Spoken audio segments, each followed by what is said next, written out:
cars, medical and school materials meant to be distributed to local communities as well as among beneficiaries in the Casamas region and Sierra Leone in the sub-region. Our home is the best.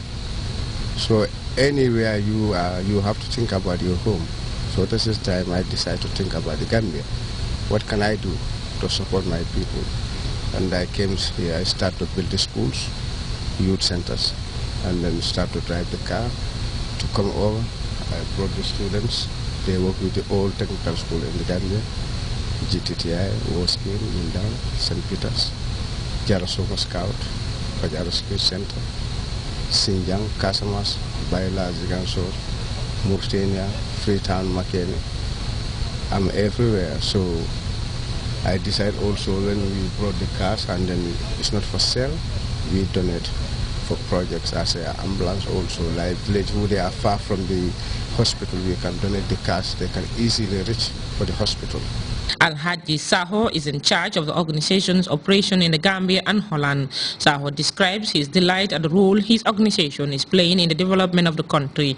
This, he said, is what motivated him to be part of the organization for the betterment of his community. We are the one who have to support our country. Only Gambian we can develop our own home.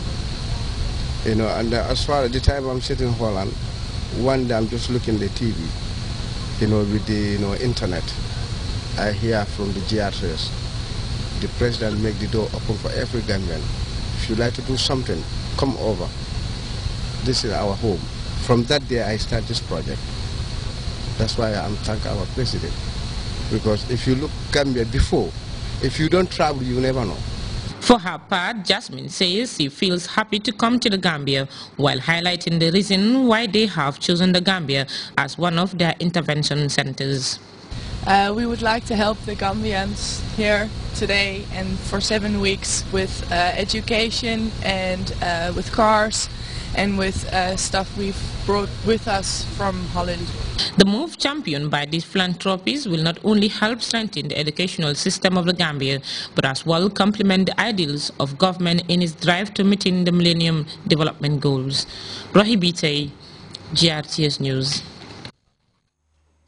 Management Development Institute is 86% compliant with GPPA procurement procedures. The disclosure was made at the National Assembly, where officials of the institute laid MDI's annual activity report and audited accounts before lawmakers for scrutiny.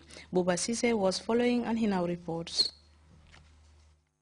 Annual activity and financial reports before deputies of the National Assembly PACPEC committees. The Director General of Management Development Institute, MDI, Dr. Geneva MLK, emphasized, among other things, her institution's commitment to continue its focus on training and development in order to contribute towards the building of an effective, efficient, and development-oriented public service. This, she went on, is anchored on having a cadre of public servants that demonstrate a set of values, ethos, and culture committed to the spirit of serving with pride the people of the Gambia. Since 2009, all of UTG's business and entrepreneurial-related education, training, research, and consultancies are concentrated on the MDI campus in Kanifing. We currently have more than 13 faculty members, 4 graduate assistants, 2 administrative officers, and about 1,521 students from UTG School of Business and Public Administration sharing the MDI campus with us. Also, the Certificate in School Management program has been relocated to the School of Business under the management of the Consulting Division. The curriculum for the program, which previously had an overwhelming teaching focus, has been revamped through consultations with key stakeholders in the sector to give it an educational management dimension. 34,715,801 in 2012 as compared to 29,324,216 in 2011, a difference of $5,391,585, representing 15.53% increase on income. This is due to the numerous consultancy services rendered by the MDI. Deputies commended MDI. However, some of them raised questions regarding the institution's mode of operations with specific focus on irregular board meetings, budget variance, as well as staff appraisal and research.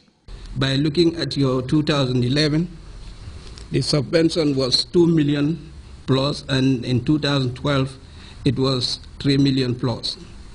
We want to know how much subvention do you need in motivating your staffs for 2014 and 15? On the youth development program, and with your permission, Honorable Chair, I read that paragraph of the conclusion, which said it would be possible. What do they think would help them to make sure that is possible? Because they are saying they will attempt to. Alhaitamu A.S. Njai, the subject matter specialist. I wouldn't have worried if I had seen commensurate growth in other areas. But course fees have actually declined by 2.4% in the absolute figure of $424,723. Other course fees have even shown greater decline, 80% decline in the income, from 2.18 million in 2011 to 11.9 million, 446% growth in 1 year alone. Well, it's nice to have 11 million in your pocket, nobody would say no, but I'm worried at what price? There's no free lunch. At what price? We have seen from the accounting statements that maybe at the expense of some useful courses that could have been done which could not have been mounted. That's just one possibility.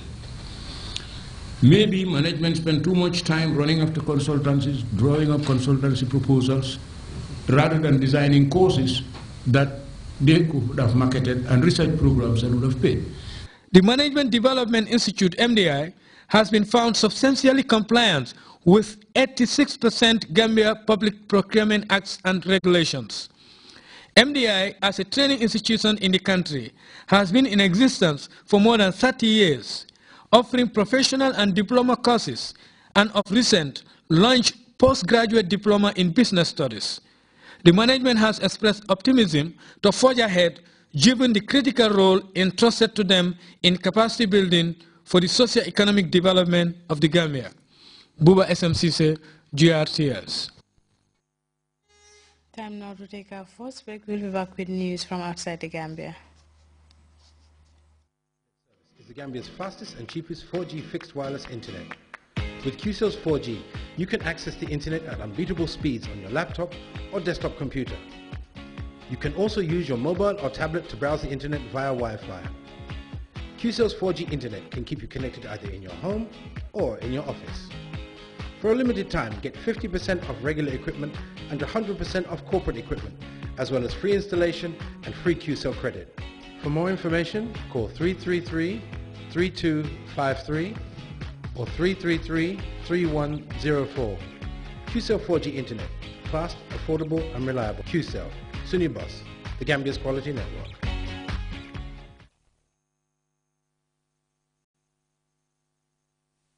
Ukraine after masked gunmen overran the parliament building in the Crimea region.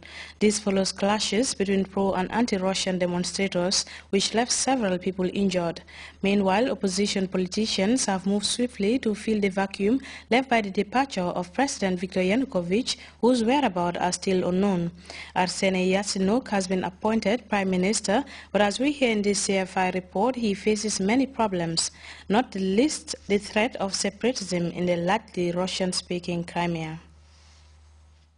Russian flag flew over the regional parliament in Simferopol, Crimea. Last night, a group of armed men seized the building in this autonomous region of Ukraine, where many ethnic Russians are eager to rejoin the Russian Federation. When they took over the parliament, they ordered the police out. Then some buses showed up with about 30 people on them. They brought bags which contained anti-tank weapons, sniper rifles, Kalashnikovs, and handguns. These people are fully armed. There are Russian paratroopers, or whatever they call themselves. This sign outside Parliament reads, "Crimea is Russian."